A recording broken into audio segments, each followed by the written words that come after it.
The last element, free consent, kerelaan bebas. Why it is important? Kenapa mesti ada free consent? Because section 10 again, the agreement will only be binding as a contract if they are made by free consent of parties. Kerelaan bebas of the parties to the contract. So, meaning by virtue of this section, if there is no free consent, the agreement is not a binding contract. What is free consent? By virtue of this section 14, the consent is said to be free when it is not caused, tidak disebabkan by coercion, paksaan, undue influence, pengaruh tidak wajar, fraud, penipuan, misrepresentation, salah nyataan, and mistake, silap. So, if any of these elements, yang 5 ni ada, kalau ada salah satu in the contract, the agreement is said to be made without free consent. Katakan ada coercion, there is no free consent in the contract. The effect kalau ada elemen tadi, it can be void or voidable. Kita tengoklah satu persatu. Apa maksud void? Semua dah biasa dengar. Void means the agreement is not enforceable. Faham dah tu rasanya. Tapi kalau voidable, it means the agreement is enforceable. Boleh dikuatkuasakan by law at the option of one of the parties, atas pilihan of one of the parties. So meaning that one of the parties is given the option, diberi pilihan either to continue with the contract or to avoid the contract. Faham tu beza void dengan voidable? Kalau void memang langsung unenforceable, langsung tak ada contract. Tapi kalau voidable, one of the parties has the option, ada hak to opt, to choose whether nak enforce the contract or to discontinue with the contract. Ataupun in other words, nak to avoid the contract, nak batalkan contract. So that is the meaning of voidable. Okay, so we go to the element one by one. Coercion, paksaan. The main clue about coercion is that there is a committing of threat ataupun any act forbidden by the penal code. Either you commit ataupun you threat to commit. Sama ada you melakukan atau mengugut untuk melakukan any act forbidden by the penal code. Sebarang perbuatan yang dilarang oleh penal code, kanun keseksaan. Pernah dengar kanun keseksaan? Pernah, madam. This is relating to the law of criminal, jenayah. So any criminal act in order to cause the other party to enter into a contract with you, that agreement is said to be made due to coercion. So these are the elements. Yang penting clue dia ada criminal act to force the other party to enter into a contract. So that is the coercion. Itu clue dia. Ni contoh-contoh lah. The effect is voidable, boleh batal. Okay, second, undue influence. Undue influence ni, it is an agreement which is made between parties where they having relation. Syaratnya mesti ada relation. Relation yang macam mana? One parties is in position to dominate. Maknanya one of the parties dia ada dominant power. Dia lebih macam berkuasa, berpengaruh over the other. And that person yang dominant tadi use that position, digunakan kedudukan dia, dia obtain unfair advantage. Dia dapat advantage, kelebihan yang unfair over the other. Syaratnya maknanya agreement tu unconscionable. Obviously unfair, memang ketara sangat unfair to the other party. And this contract was made between parties who have relation. What type of relation? Where the party, one of the party ni dominant. And then the dominant party obtain unfair advantage. Dia dapat faedah yang tak adil, yang tak saksama. Dia untung lah. While the other party pula was unfairly suffer disadvantage. The other party merana pula. So these are the elements of undue influence. Tapi syaratnya it must be made between parties having relation. So you bacalah what type of relation. Ni contoh-contoh. Juga contoh presumption of domination, real or apparent authority. Contoh husband and wife. Ada agreement. And the agreement is unfair to the wife. Husband obtain advantage, unfair advantage over the wife. And kita tengok relationnya ialah husband towards the wife. Husband is dominant over the wife. Yang merana kat sini under the contract is the wife. So in that case kita assume there is domination. There is undue influence.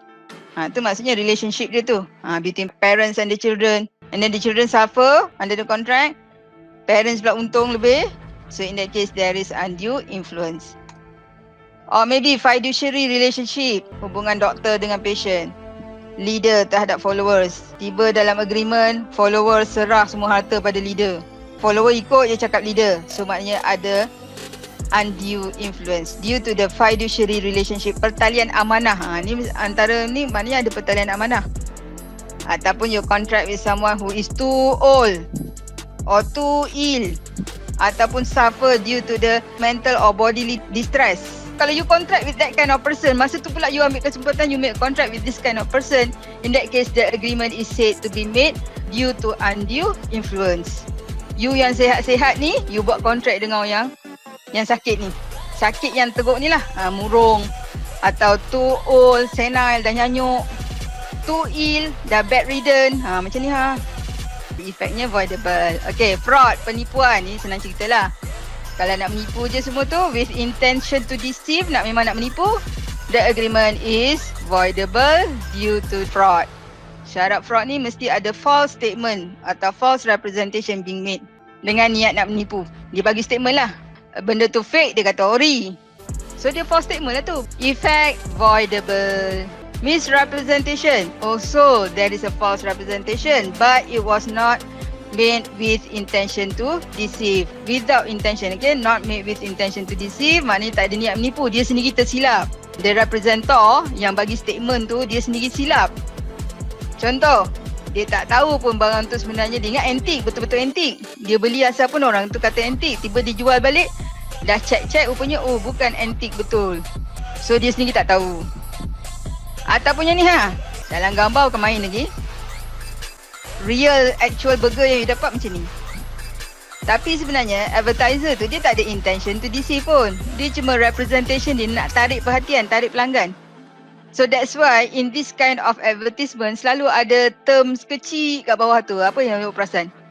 Gambar. Gambar dalam ni hanyalah ilustrasi, just illustration. Jadi maknanya kat situ dia dah letak exclusion.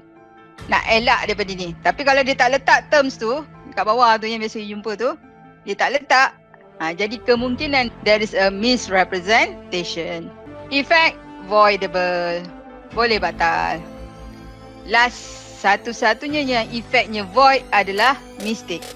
Lain tadi semua voidable. This one, mistake void. Why? Because the mistake happen between both parties. Dua-dua pihak silap. Mutual mistake, both parties make a mistake. Mistake in terms of what?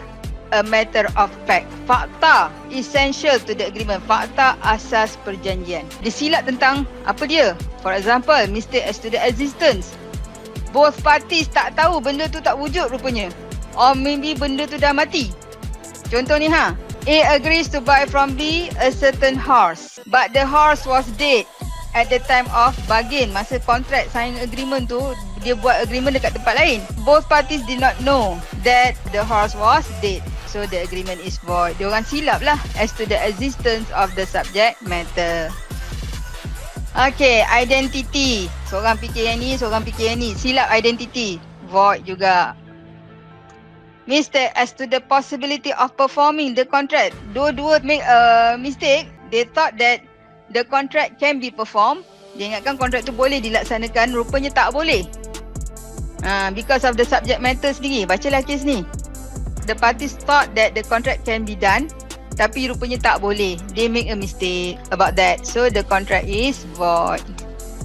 So the effect void, section 21. Kalau ada dah bayar deposit ke apa ke, you have to restore. Bayar balik, pulangkan balik. Restore ni maknanya pulangkan balik lah duit tu. Ataupun kalau you dah guna barang tu, kena compensate lah. Bayarlah ganti rugi balik. Bukan ganti rugi, maksudnya pulangkan balik lah nilai dia tu. Tapi kalau unilateral mistake, apa ni? Silap seorang-seorang. Tadi mutual mistake kan? Dua-dua silap. Yes, void. Tapi kalau unilateral mistake, the contract is valid. Contohnya you salah beli barang lah. You seorang yang silap. In that case, the contract is still valid. Maknanya you tak boleh avoid the contract with the other party. Tak boleh lah nak cancel tiket tu. Sebab you kena berhati-hati, to take reasonable care to ascertain what you are contracting about. You yang kena berhati-hati. Alright, habis. Free consent.